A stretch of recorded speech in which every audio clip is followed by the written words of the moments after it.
en que se trata del movimiento ciudadano, el movimiento cívico pacífico más importante de la segunda mitad del siglo XX en México, ¿sí? Es un movimiento que terminó muy mal, como ustedes saben, en el año de las Olimpiadas, con una masacre de cerca de 300 personas en la Plaza de las Culturas, de las Tres Culturas en la Ciudad de México. Y quiero presentar algunas de las cosas que estamos exponiendo en ese memorial como parte de un seminario académico en el que trabajamos durante varios meses con Andreas Huysen, trabajando esta vinculación entre lo que es la memoria y también la parte fotográfica, ¿sí? Entonces, bueno, no tenemos tiempo para detenernos en la presentación, que es muy rica, de todo lo que fue el movimiento del 68, la presentación de lo que fue la masacre, ¿sí? Fotografías como esta, que es una fotografía quizás una de las más conocidas de lo que es la masacre, donde no hay un solo muerto. La parte simbólica aquí es muy, muy importante y es finalmente la que perdura como un ícono, ¿sí? Como un emblema de lo que fue fotográficamente el movimiento del 68, la Plaza de las Tres Culturas, llamada así porque combina la cultura moderna, que es la unidad habitacional, con una iglesia colonial, con una zona arqueológica, ¿no?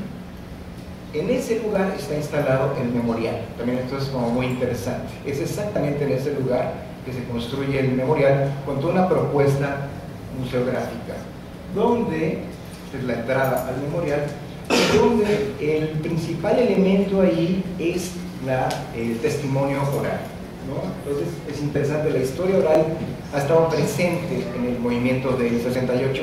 El libro más importante, el fundador, digamos, de esta historiografía del 68, Elena Poniatowska, La noche de Tlatelolco, es una serie de recuperación de testimonios orales. La portada, entonces, de Héctor García funciona ahí para la presentación del libro, ¿no? Entonces, no me detengo en estos detalles y quisiera resaltar, son imágenes de algunos de los protagonistas del 68 que se presentan ahí. Es una presentación diversa y este es otro elemento interesante. Hay protagonistas, hay intelectuales que están a favor, intelectuales que están en contra, hay incluso dirigentes del gobierno en aquella época, de manera que no hay una memoria colectiva única, ni la pretensión del memorial es esa, sino presentar, digamos, también este debate, ¿no? Es interesante, todo esto ya son escenas del memorial, y me parece muy interesante que en la parte fotográfica los propios protagonistas recuperan su propia trayectoria, su propia identidad, su propia niñez en algunos casos, de manera que hay entonces esa construcción de identidad presente fotográficamente junto con sus entrevistas, ¿no? Está aparejada la parte oral y la parte fotográfica. Y bueno, vamos concluyendo presentando, con imágenes del memorial, presentando, digamos, lo que sería el centro de la cuestión. No son dramatizaciones de lo que fue la represión dentro del propio memorial, con los detenidos, etcétera, etcétera, ¿no? Cómo quedó la plaza después de la masacre, y la parte simbólica a la que hemos aludido. Y termino con esta fotografía, que también un poco ubica este trabajo de recuperación. Es una fotografía conocida de manera muy reciente, que es una fotografía de uno de los líderes del 68, Florencio López Osuna, que era el orador que estaba hablando en el momento de la masacre. Florencio fue detenido, fue encarcelado durante 2 años, salió libre y vivió 40 años en forma muy discreta, hasta que apareció este archivo fotográfico donde se le mostraba todo golpeado. Los periodistas van a la recuperación de la identidad de este personaje.